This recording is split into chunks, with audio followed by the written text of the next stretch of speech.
des sanglots. Ferme les yeux. Mais c'est génial. Voilà, et en gros, Mais du j'ai coup, plus de travail. C'est bon, c'est marché. C'est grave. Allez, on chip. Ça marche trop bien.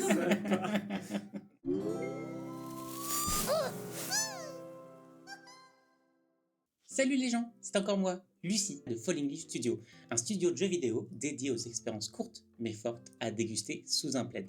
Ça en jette, hein. Bon, ça fait 2 semaines depuis le dernier vlog que vous avez été des centaines de milliers à regarder. Non, c'est faux, mais on a eu des copains qui sont venus, comme Doc Gero.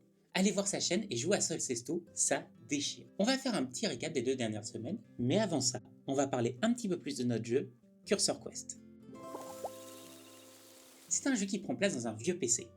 Lucien, fan d'informatique, l'a bricolé pour installer tout un jeu de pistes dans les dossiers de l'ordinateur pour faire une surprise à Ellie, sa femme. Le jeu prend la forme d'une lettre d'amour interactive qui va repasser sur les souvenirs de leur vie commune, de leur rencontre jusqu'au temps présent. Mais Lucien, c'est un petit rigolo et il adore développer des jeux en amateur. Donc il a écrit des notes, mis des mots de passe sur les dossiers, etc. Mais il a aussi fait plein de mini-jeux qui racontent des aspects un peu fantasmés, certes, de leur vie. Au début, on visait 4 mini-jeux, inspirés des jeux favoris de Lucien et d'Ellie, mais on en a coupé 2. Le premier qu'on a retiré, c'était le shooter dont on a parlé il y a 2 semaines. Le second, c'était une sorte de dungeon crawler first person à l'ancienne, bien rétro, un genre que j'adore. On l'aimait bien, mais vu que c'était notre première prod et vu notre vélocité actuelle qui est pas très haute, on a préféré réduire, parce que vous vous rappelez, on est déjà bien trop en retard. On devrait donc trouver dans le jeu un runner à vélo qui retrace la période facteur de l'extrême de Lucien, un jeu d'action où l'on découpe des ennemis avec un sabre en incarnant Clochette, la chatte un peu caractérielle du couple, un micro-RPG où l'on incarne le chien de la famille, et un jeu plus calme de peinture au numéro pour faire écho aux compétences artistiques de Ellie. Ok, tout ça c'est bien, mais là maintenant, on en est où?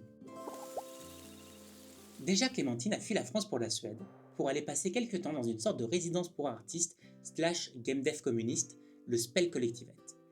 Elle avait dit vouloir y rester 1 mois, mais elle a déjà annulé ses billets de retour. Elle me manque. Blague à part, la dernière fois qu'on vous a montré le jeu, on avait déjà travaillé un petit moment dessus. On avait une partie de la gestion de l'ordinateur et une implémentation du premier mini-jeu, Poclo, le jeu d'action où on slash des méchants. Ces 2 choses ont pris assez de temps, car quand on dev des systèmes, le plus long c'est de mettre en place la base. Le contenu, lui, est plus rapide à produire. Imaginez par exemple qu'on veut faire sauter un personnage dans un jeu. Il faut commencer par définir le monde, définir les règles physiques, définir la gravité, comment sont appliquées les vitesses, qu'est-ce que c'est que le sol, qu'est-ce que c'est qu'un mur, et comment est-ce que le personnage interagit avec eux.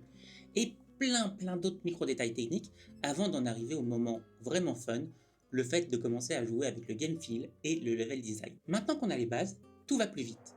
Ces 2 dernières semaines, on a retapé le look du PC pour aller vers quelque chose de plus cosy. On a aussi attaqué un nouveau mini-jeu, le runner à vélo, qui raconte la rencontre entre nos 2 personnages. On a mis en place un système de traduction et on a designé tout le flow de la démo.